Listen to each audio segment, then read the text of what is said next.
How God's most beautiful angel became Satan.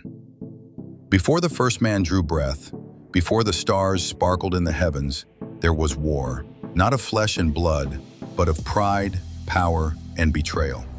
At the heart of it stood one being, the most radiant, the most gifted, the most beloved of all creation. His name was Lucifer, the morning star. He stood closer to God's throne than any other, leading heaven's worship, his voice like 1,000 symphonies in perfect harmony. He was a masterpiece, wise, beautiful, and adorned in glory.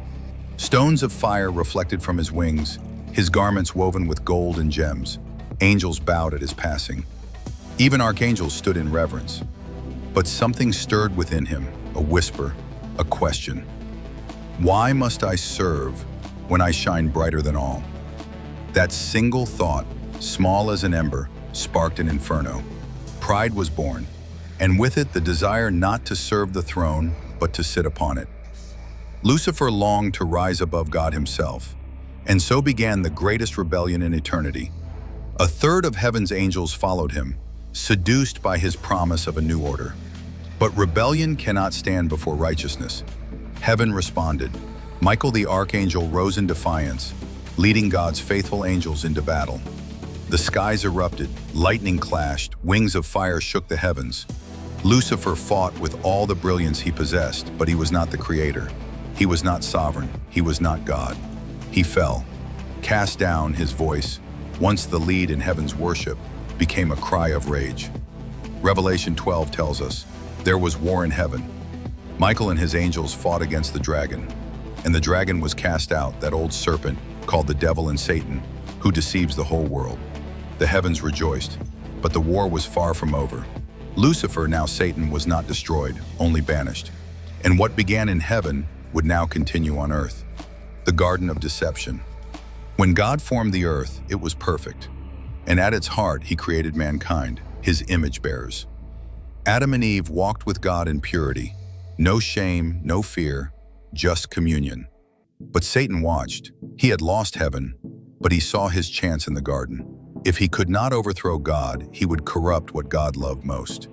He slithered in, cloaked as a serpent. His voice, once heavenly, now dripped with cunning. Did God really say, "You will not surely die. You will be like God"? The same lie that destroyed him now whispered to humanity.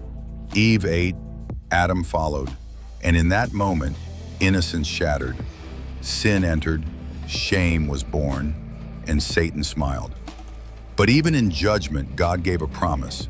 I will put enmity between you and the woman. Her seed will crush your head.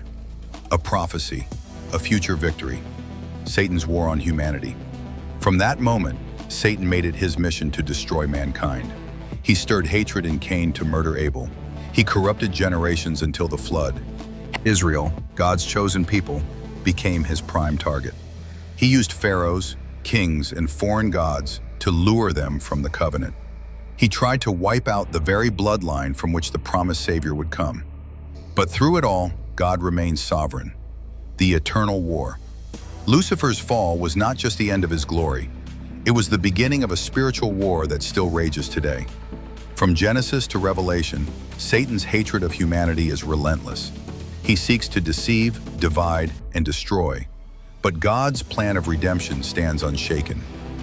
At the cross, Jesus, the promised seed, crushed the serpent's head. The war is won, though the battle continues. And one day, Satan's final defeat will come. This story is not just ancient history, it's our story. The war that began in heaven now plays out in our hearts, our choices, our lives.